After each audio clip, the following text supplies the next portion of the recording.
There are some of the most spectacular railway stations in France, boldly imagined by ingenious architects and engineers. 3 colossal monuments, 3 multimodal platforms built in France's largest cities to serve millions of passengers. Stations became exceptionally important as they are gateways to cities. These state-of-the-art stations brim with technological innovation. In Lyon, Saint-Exupéry Station resembles a bird spreading its wings. Its defining feature? The Tube 300, designed for TGVs racing through at full speed. There is a slipstream effect when a train comes through at 300 kilometers per hour. It lasts a few seconds and is very strong. This sort of central corridor was the strictest constraint we had. In Strasbourg, an enormous glass dome encases the entire facade of a station built by the Germans in 1883.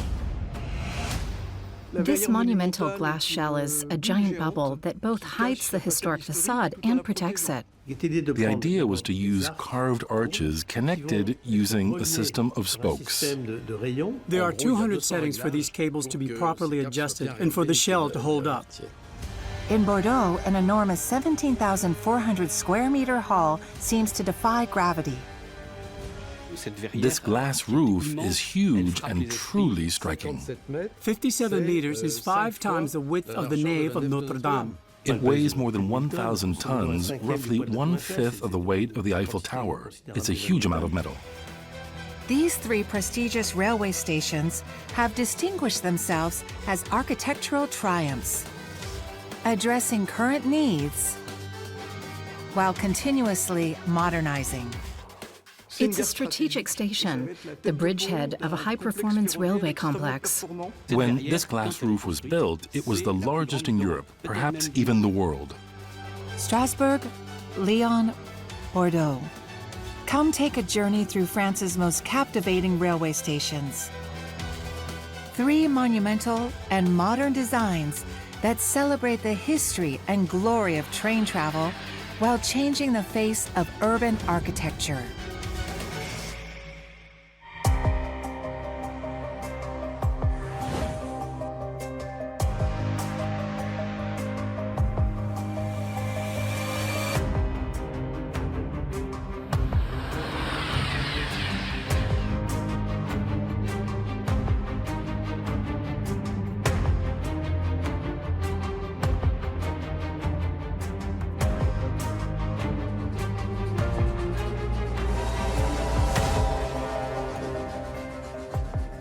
Before the advent of railways, people traveled on horseback, by horse and cart, by stagecoach, so it would take days and days and days. Crossing France would take several weeks. From the 1820s, the advent of railways led to a revolution, especially in the amount of transport. A horse on a road can pull 500 kilos. A locomotive on railway tracks can pull 50 tons. It's absolutely huge. The first French railway line for freight transport was created in 1823 between Saint-Étienne and Andrézieux, 15 kilometers away, but there was no traveler station. It will take another 15 or so years for the first real station worthy of its name to appear on the site of what is now the Place de l'Europe in Paris, near Saint-Lazare Station, the first of many. There is a fortune to be made, and everyone is investing. At the time, this was called the railway fever, and it affected every parliamentarian, businessman, and banker. On June 11, 1842, to supervise the nation's railway routes and infrastructure funding, the government of Louis-Philippe I enacts a new law. It will turn the architecture and economy of cities upside down. The law of 1842 provides for the construction of a network coordinated by the state. Competing railway lines are forbidden, and routes are decided based on the real demands and interests of each region. It's not about anarchy and short-term profit. Each company is allocated a sector exclusively and by proper concession. Operation of the railways is delegated to 6 private railway companies whose networks are disconnected from one another so that they cannot merge and create a monopoly. These networks form a 5-point star centralized in Paris and serving all of the country's strategic and commercial points right up to the borders. The Le Grand Star. The Le Grand Star is a geographical star that helps serve the different regions of France, each line culminating in a major city. Lille in the north, Strasbourg in the east, Lyon in the southeast, Bordeaux in the southwest, Rouen and Le Havre in the west. The star-shaped network will lead to a proliferation of regional stations, some of them true megastructures and symbols of modernity, from the 19th century until today. In the Gironde in southwestern France, Bordeaux Saint-Jean station is located in the heart of the city. A cornerstone of the city's railway system, it connects to Paris in only 2 hours and 4 minutes and registers almost 40,000 daily travelers. Saint-Jean station has been critical to Bordeaux, particularly from an economic point of view. It's a prestigious building, a reference in terms of urban planning, in the same way as a cathedral. The 19th century facade is an architectural gem, spanning 300 meters. But more importantly, it's the XXL surface of its colossal hall that distinguishes this station from any other. The intricate metal structure stretches over 17,800 square meters, the equivalent of 3 soccer pitches. When this glass roof was built, it was the largest in Europe, perhaps even the world. This hall will also grant Bordeaux Saint-Jean its status of Great Railway Monument. Yet, in the mid-19th century, the exceptional fate of this building is far from obvious. Indeed, when the Perret brothers, 2 powerful businessmen, decide on its construction, Bordeaux is already served by 5 railway companies. Bordeaux is a city with an incredible number of stations. In 1956, there are 14. When you create a map, you see a true constellation, an extraordinary spider's web. The most powerful network is Paris-Orléans, which focused on the north bank of the river and Bastide Station to connect to the capital, a very profitable destination. Midi Station will be the railhead of the network provided for in the 1842 law to connect the Atlantic Ocean to the Mediterranean via Bayonne, Toulouse, and Sète. One of the most ambitious and risky French railway projects of the mid-19th century. They will create this cross-country network that seemingly escapes Parisian centralism. It's outside of the Le Grand Star. It's a very curious network, specialized in secondary mountain lines. The Midi network is not a very profitable network, of course. It's more of a local network for the transport of freight. They are not industrial, but agricultural regions. In 1852, when the company wins the concession of the line towards the Mediterranean, the aim is to build a monumental maritime station along the south bank of the Garonne. The precise location of the station will be the subject of much debate and local opposition. Large plots are required to build the station. It's more than just a passenger building. It's freight warehouses, repair shops. This is the start of the line. After fighting to find a location, a temporary site is chosen. La Paludette, a former insalubrious rural district with swampy and sandy soil, at the junction of the lines arriving from Sète and Bayonne. For the company that needs space, the expropriations are easy and cheap. It's the best located site to continue towards Sète, the Pyrenees, and all of the Midi. At the time, the future location of Saint-Jean Station is a swamp. There's a huge sandbank. Then there are the vineyards of Saint-Vincent-Chapelle that will be covered by tracks. It's not an easy location, but at least it has the advantage of being relatively flat. In 1855, the company will therefore opt for the construction of a temporary terminus station made out of wood for economic reasons. Bordeaux's first station is therefore a very simple station, built in the style of the time. There must be 5 or 7 windows and doors on the second floor. It's a very ordinary station. Terminus stations pose 2 main problems: The departures and arrivals buildings are separate. You had to walk around the tracks, over the railway crossings, which were often closed due to maneuvers. And worse than that, it was often flooded, meaning the people missed their trains. It was a disaster. This configuration also involves turning the locomotives around as they have reached the end of the line. There are many disadvantages. When they arrive, the locomotives are facing the stop blocks. Numerous maneuvers are required to free the train and pull it backwards so that the locomotive can change tracks using a switch and return to the depot where it can stock up on coal, water, get serviced, etc. It's a very awkward situation. After constructing the building, the Compagnie du Midi hastens to connect its networks to the other Bordeaux stations, which it has acquired, in order to focus on its new station. But there is an even greater issue at stake. The Perret brothers must make their station important. It must connect to the north. But that's tricky if it doesn't connect to the capital. 5 years later, in 1860, a revolutionary civil engineering structure solves the Perret brothers' problem. A metal bridge over the Garonne connecting Midi Station to Bastide Station on the north bank. Until now, passengers arriving at Orléans Station from Paris had to cross the stone Pont de Pierre and pay a toll. You can imagine how difficult that was with luggage. It was long, tiring, and tedious. At the planned site, the river is 460 meters wide. The bridge, however, will have to stretch 510 meters in order to span both the river and the road on the right bank. A challenge taken up by a very talented young engineer, Gustave Eiffel. The river is fast-flowing. The riverbed is unstable, swampy, sandy.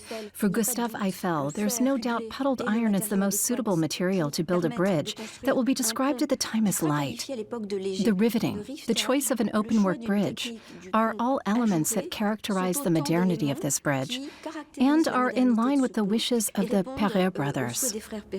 Eiffel introduced the deck technique, the deck being a sort of cage with cross braces. The cage was built on one of the banks and was then pushed over the piles using roller bearings. The cage was pushed along and put in place. In order to support the passing of trains, 2 rail tracks as well as a lateral footbridge for pedestrians, a 9-meter wide, 553-meter long, and 3,000-ton metal deck will rest on 12 piles deeply anchored in the bed of the Garonne. The boring of the piles in the river was a particularly difficult stage.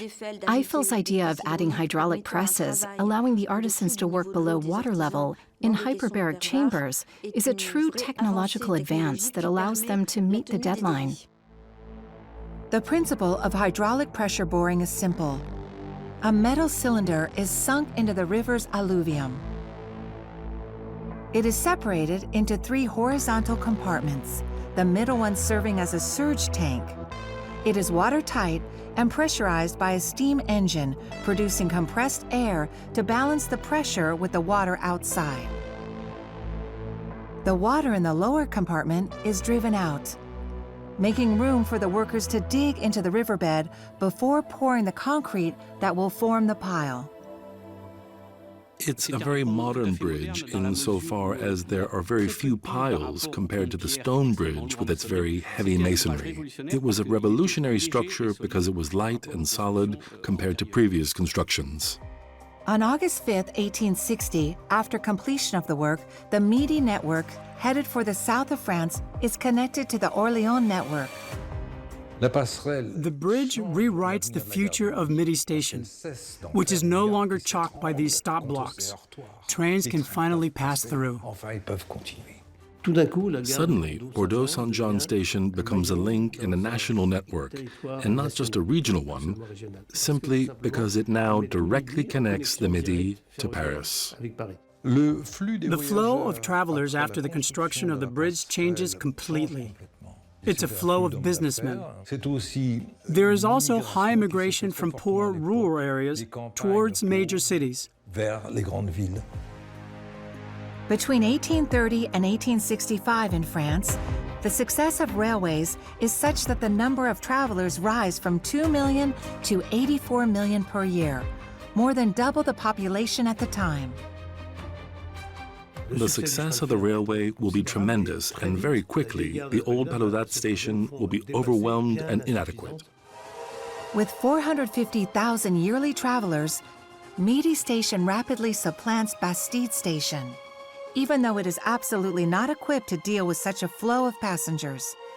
Yet the building that was only supposed to be temporary will last 40 years. Faced with the increased number of travelers, the Compagnie du Midi will play the train length card.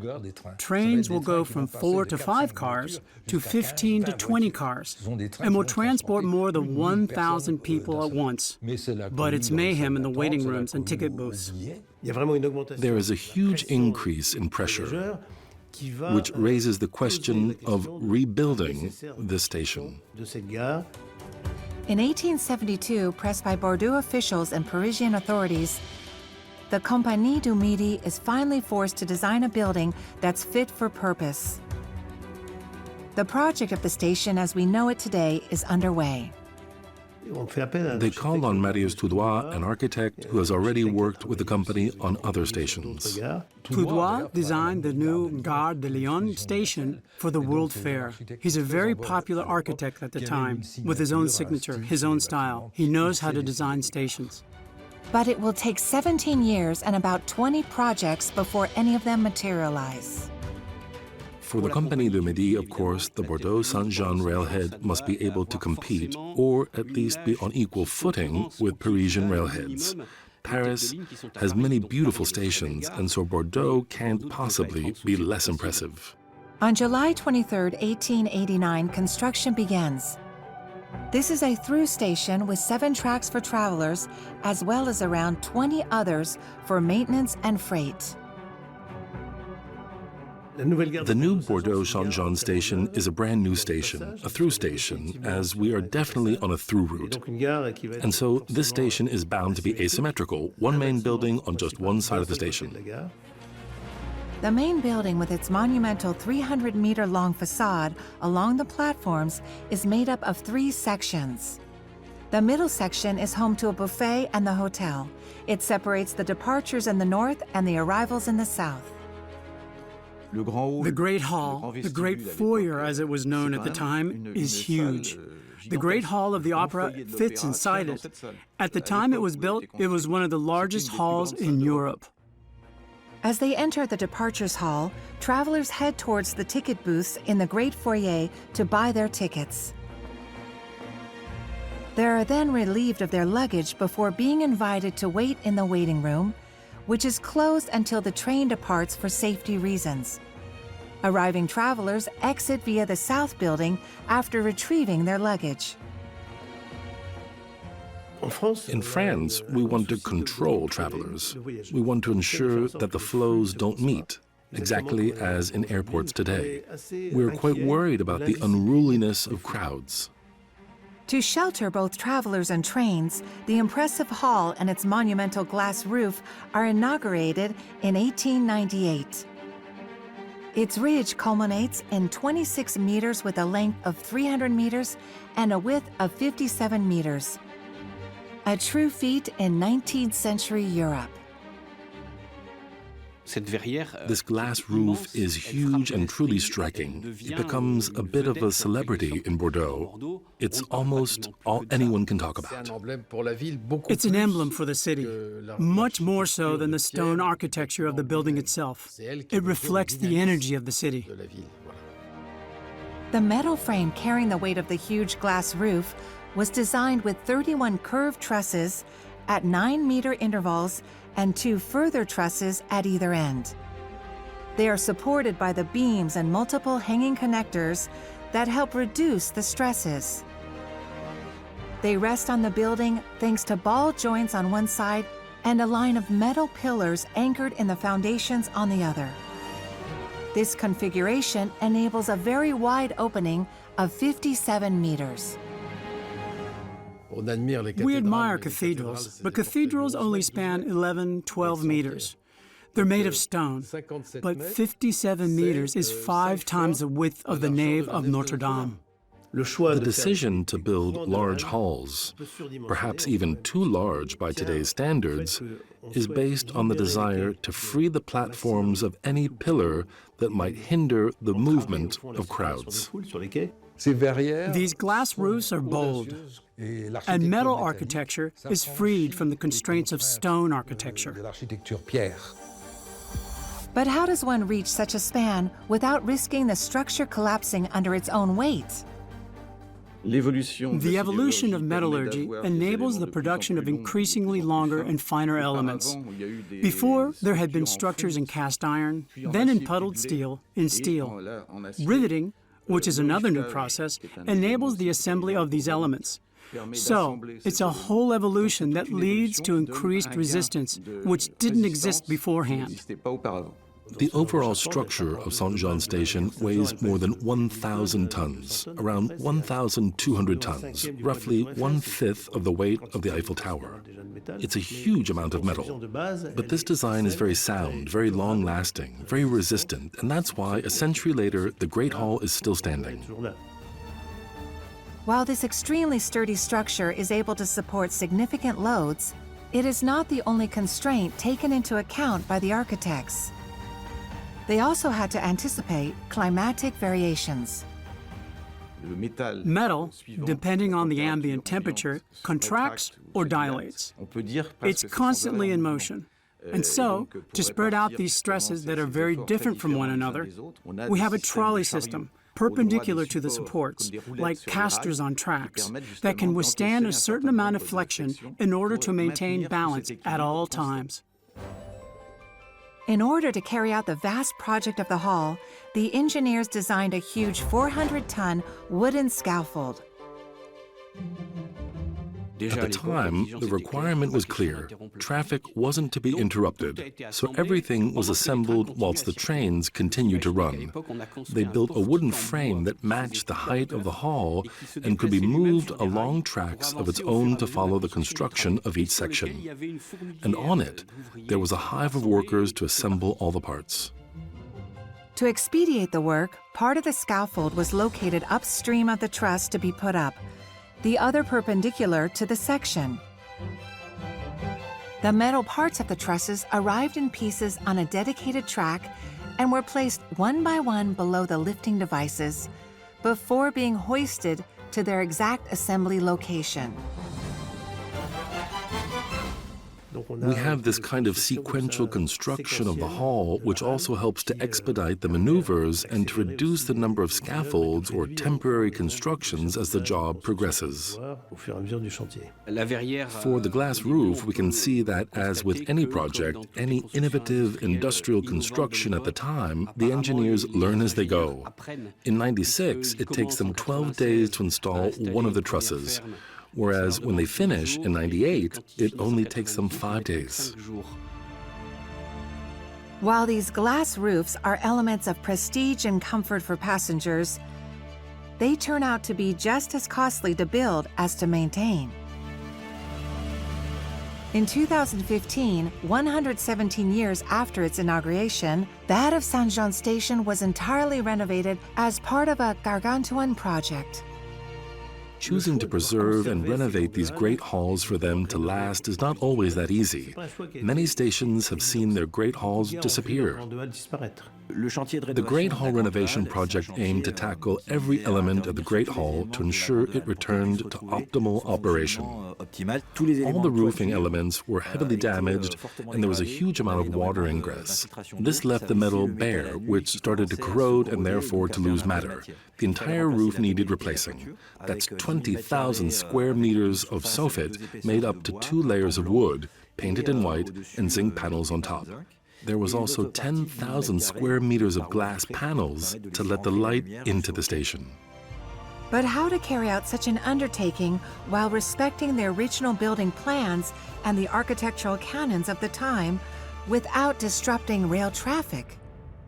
The project's first constraint was that it had to be finished in time for the arrival in Bordeaux of high-speed trains in July 2017.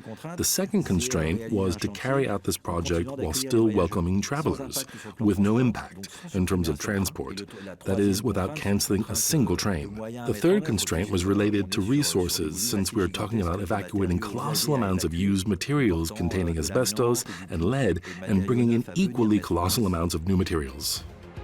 To this end, a scaffold, much more impressive than the one required for the construction of the hall in the 19th century, was thought up by the engineers.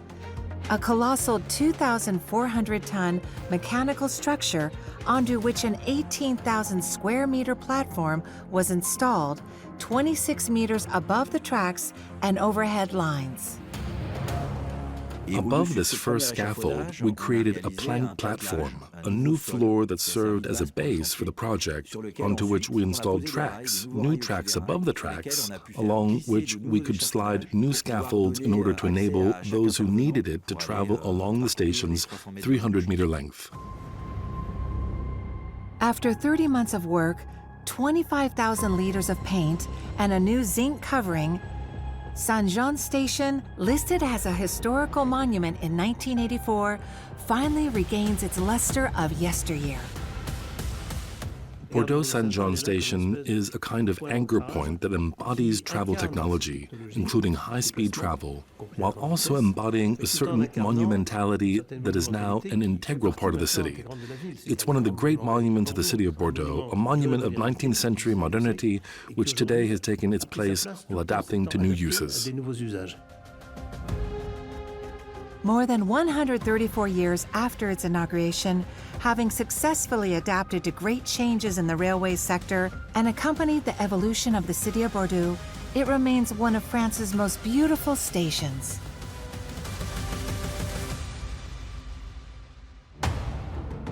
In eastern France, in Strasbourg, another station with an exceptional glass structure has encountered an extraordinary fate: Central Station. This station was a great leap into modernity. It's an exceptional technological tool. As the third largest station in France outside Paris, more than 20 million travelers pass through it every year. The important railway network at the heart of which it lies serves Paris, Marseille, and Stuttgart.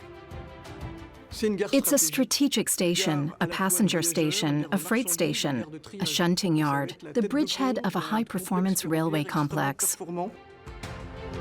The passenger building, built by the Germans in 1883, with its neo-Renaissance facade decorated with sculptures and stained glass, hides beneath a huge glass shell designed to double the floor space and connect the underground tram station below.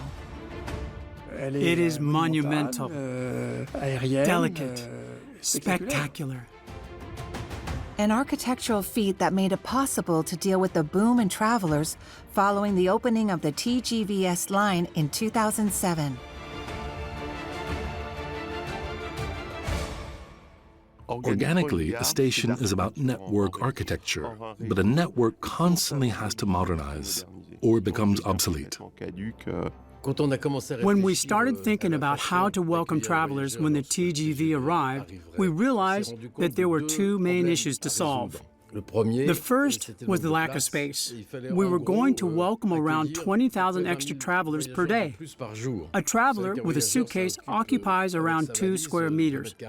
So we needed 4,000 to 5,000 extra square meters to cater for these travelers.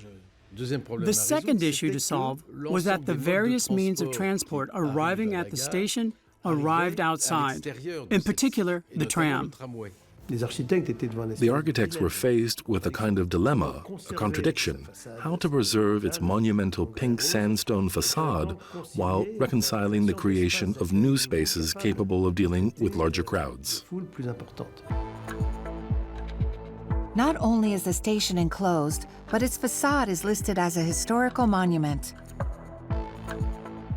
The walls are therefore off-limits when it comes to extending the passenger building. To solve this difficult equation, the SNCF will call on its architecture firm which since 1986 has laid the foundations for designing major contemporary stations in France.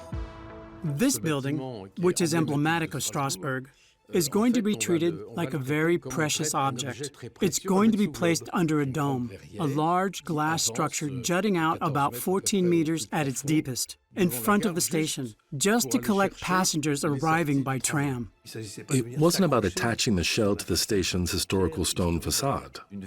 A self-supporting glass shell, like in Strasbourg, is really about adding a new element while totally preserving the existing element. For the metal frame not to touch the facade, it is made up of 16 independent pylons, deeply anchored in the ground, from which run as many main steel arches and dozens of other fine ones. Like a bicycle wheel, the curvature is maintained using a system of cables radiating from a central hub. The whole is covered in 900 panels of laminated glass. At first, we thought we could cold bend this glass because glass is flexible. But in this case, to avoid travelers being showered with glass if it breaks, the glass is laminated. Just as in car windshields, laminated glass is made up of 2 sheets of glass bonded to a plastic film between them. It offers better shock resistance and added safety in the event of breakage, but it is harder to bend. If you try to bend it, the inner glass has a shorter radius than the outer glass, and it doesn't work.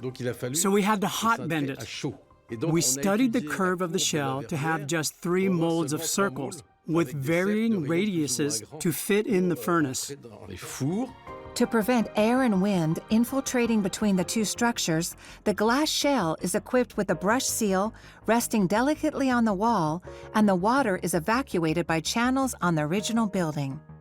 When you build a structure like this, it's completely new. We've never done this anywhere else. All these processes, very innovative at the time, provide for the possibility of freeing the historic facade of the structure if necessary. But how does this glass shell, seemingly so light, resist the elements?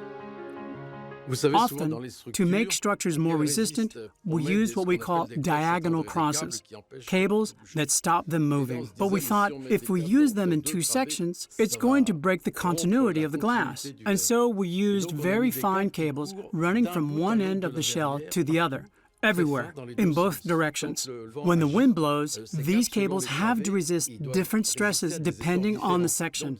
So we had to adjust the cable tension of each section. There are 200 settings for the shell to hold up. Another specification to comply with: ensure that the old station is visible from the outside, depending on the light. We contacted the Scientific and Technical Center for Building, which has software that simulates reflections at different times of day. And so, we modeled the facade, and we saw the times when the glass reflects the light, and those where you can see through it. The result, I think, is quite convincing, insofar as the glass is totally transparent at night, thanks to the lighting. And during the day, we have this dialogue with clouds reflecting in the shell, creating a new urban event, which I think is pretty good. After 2 years of work, the extension requiring 650 tons of glass and steel optimizes the station's functionality. It brings together access and traffic areas, leaving the various services to the original building. In 1852, at the beginning of its history, Strasbourg Station is far from being a modern building. Set up along the canal inside the historic city walls, it is operated by the Compagnies du Chemin de Fer connecting Paris, Strasbourg, and Bâle. But only 16 years after its inauguration, a tragic event precipitates the course of its history. On September 28, 1870, the Prussian army seizes Strasbourg and the whole of the Alsace-Lorraine. In 1870, the war goes wrong for the French army. Strasbourg is besieged and bombed for a month and a half, extremely harshly and brutally by the besiegers. The old station is actually partly destroyed. The cathedral is bombed. Strasbourg Library goes up in flames, and it's a wounded city that is annexed by the German Empire. With Bismarck's victory, Strasbourg suddenly becomes the capital of the imperial territory of Alsace-Lorraine. The Reichsland has huge ambitions for the region it has just annexed. The Germans have many amends to make to the citizens of Strasbourg after destroying large parts of the city. They therefore want to make it a capital that showcases German power, but also German modernity and German culture. And so they invest a lot in Strasbourg's development. The city destroyed by bombs will be rebuilt and extended around its historic center as part of a vast new town project that will triple its surface area, the Neustadt. Central Station is the first project designed to modify and modernize the city because, in military terms, Strasbourg is obviously extremely important.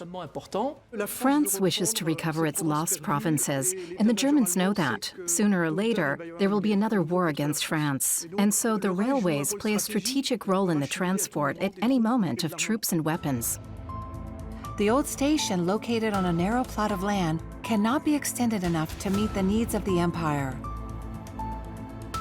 It will therefore be moved to the western part of the Neustadt. The new central station will cover a surface area of around 37 hectares in a new town of 400 hectares, meaning it occupies a very important place. It is a very strong symbol of belonging to the German Reich. It's a strategic station. They simply razed the old fortification, erected the station in this location, and then protected it with a new fortification. Work begins in 1878 with the construction of a through station. 150 meters long, 17 meters wide, and 24 meters high, flanked by a double metal hall sheltering the platforms at the back. It's a building that looks more like a Florentine palace than a train station, because there is no belfry, no big clock, no structure really that lets on that it is in fact a station. The passenger building was constructed in 2 years, which is a very short time, thanks to the use of new materials, including very large metal structures. Indeed, the ceilings, in particular that of the main hall, is made out of ribbed zinc with a whole system of crisscrossed metal beams. The ceilings of the underpasses are vaulted I-beams. They are materials that help gain in lightness, but also bear very heavy loads. The other defining feature of the station is its unusual two-level layout. Travelers are welcome and sorted in a monumental single-story departures hall. Behind it, a series of hallways and tunnels support the platforms and tracks located on the floor above. To do this, we had to create levees, embankments.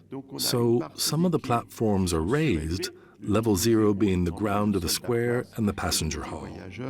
The advantage of a two-level construction in terms of traveler flow is that it allows for the total separation of incoming and outgoing travelers, meaning that they never meet, since they are welcomed in different tunnels, and this allows for a significant flow of travelers. In addition to the raised platforms, there are also lower platforms level with the ground. Lower platforms intended for freight and military transport located behind the two glass roofs, a condition imposed by the Army in order to facilitate the landing of troops arriving from Germany in convoys. The lower station has several functions. There were tracks towards large freight warehouses, customs buildings, and the depot where the locomotives were stored. In total, there were 92 tracks between the upper and lower stations, which is huge. All these tracks enter into the city itself via two railway tunnels located in the fortifications north and south of the station. To prevent any foreign intrusion inside the walls, armored doors secured the entrance of the tunnels. The station is a political manifesto that Strasbourg and the Alsace-Lorraine belonged to the Second Reich, and it's also a manifesto of German greatness at the time, since Germany had access to the latest technologies when it came to electric lighting and central heating, and because it was energetically self-sufficient. The issue of electricity is related to that of modernity. In the late 19th century, most of the population still uses wood or coal stoves for heating, as well as candles and oil lamps for lighting. On August 15, 1883, when the station is lit for the very first time, it's so spectacular that locals will stay on the platforms until midnight to really feast their eyes on this new marvel. The electricity ferry has arrived in Strasbourg. Designed to showcase German technology, Strasbourg Station is a one-of-a-kind building. While reminding residents of the tumultuous history of the city returned to France after World War II, it also underlines its energy and ability to modernize. It is a station that has overcome history, that has overcome transformation. From a simple terminus station in 1854, Central Station has become a vast multimodal hub. An interface between train, tram, road, and new mobilities, it has successfully adapted to the massive increase in passenger flows, launching itself into the 21st century. It is a successful station because it has stood the test of time and is part of a visionary concept. And that's what makes the quality of a station, being able to anticipate future needs and to adapt to an evolution that even its creators couldn't have imagined. Further south, in the Auvergne-Rhône Alps region, 20 kilometers outside Lyon, Lyon St-Exupery Station embodies the late 20th century train revolution. It's the first TGV station in France. Saint-Exupéry Station, formerly Satolas Station, is a totally new and original station in the history of French stations. It's a first. Saint-Exupéry is the birth station of the TGV system, the nation's destiny. Akin to a bird taking flight, this reinforced concrete structure, covered in a steel roof, is 120 meters long, 38 meters high, and 100 meters wide. It is used every year by almost 2.5 million travelers headed to Paris, the Rhône Alps region, and Provence. The station is like a giant enigma. When you look at it, you wonder how it all holds up. More than a station, it's a multimodal hub, a bold construction whose story begins in 1986. At the time, the TGV is a success. Satolas Station is part of a large movement generated by the development of the TGV, which led to a true transformation of train stations. In the 1980s, the SNCF chooses to spare no expense on passenger transport by offering a new, much faster way to travel, and suddenly distances and travel times are almost halved. As part of its modernization program, the SNCF decides to prolong its first high-speed line, Paris-Lyon to Valence. To save time, the line must bypass Lyon 20 kilometers to the east, enabling the TGV to continue heading south at 300 kilometers per hour without decelerating. Bypassing Lyon has been a major issue for years for the railway industry. It's one of the rare cities in Europe developing towards the east. This route, via the east, is obvious for geographical reasons. Indeed, Lyon backs onto mountains on the west side, so bypassing the west is almost impossible. Another advantage of the eastern TGV route, the presence of a plain where Lyon-Satolas Airport was built in the 1960s. This airport plays an important part in connecting the city of Lyon with the rest of France, Europe, and even the world. Connecting the airport in this location is important for the TGV because, in the 1980s, it is in the SNCF's interest not to see aviation as a competitor, but instead as a complementary, by building tracks and platforms wherever there are airports. They are the future. In the specifications, several constraints must therefore be combined: direct and fast access to the existing airport, but also creating a structure in which some TGVs can stop while others can pass through at full speed without disturbing waiting travelers. The call for proposals, launched in 1989 among the world's most avant-garde architects, is one by Spain's Santiago Calatrava. I was aware that I was in a unique position. On one hand, a region seeking an identity, and on the other, a clear concept of connecting the station and airport. This means you can arrive in a city and travel from its airport to the next airport across a whole network of local lines. To meet the requirements, the architect will design a station in a trench, akin to a bridge crossing the high-speed line separating Lyon from the airport. We can consider this station as a bridge station, insofar as the hall is level with the ground and the platforms are several meters below. The main advantage is that it means that we don't see the whole system of overhead lines, but only the superstructure of the Great Hall, which makes the whole a lot more expressive. On either side of the hall, for stopping trains, platforms as long as 2 TGVs, 400 meters sheltered by a light covering, crossed at each end by a road bridge, providing access to the airport. A structure inspired by a sculpture designed by the architect 10 years earlier. The original concept of this sculpture, you see, is very simple. Architects work with their eyes, and this is a tribute to the eye. But how did Santiago Calatrava graduate from a 70-centimeter sculpture to this colossal structure? This building is very simple because you have arches spanning the station, and on top, there is a large, slightly tilted facade, and above that, there's a roof with a very large overhang. The structure is made up of 6 arches, 2 in concrete spanning the floor slab of the hall, and 4 in steel, 100 meters long, supporting the weight of the bird's crest, as well as that of the 2 huge overhanging wings. At the back, they rest on concrete blocks that are deeply anchored in the ground and meet at the front where all the forces concentrate to form the entrance of the station, the bird's beak. On either side, 25 beams bolted to the concrete arches make up the north and south facades, covered in glass to enclose the hall. The idea of an obvious frame is really to express the stresses at play, to show that in a particular place there is a huge stress and therefore more matter.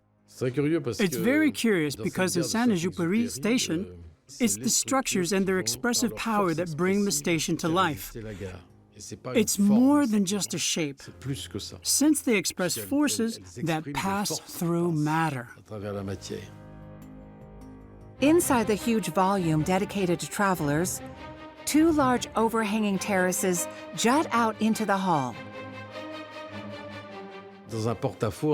In architecture, what's always surprising about an overhang is that it's a surface that seems to be floating in the air, but with no effort, as if it were flying. An overhang leads to a very modern perception. It means things can jut out, and you can also have more lightness instead of always having pillars, etc. To create these large overhangs, there are counterparts with very particular shapes, structures that can take the stresses of the overhang. At the back, the services are hidden in a small building adjoining the main structure, from where a footbridge departs, directly connected to the airport terminal.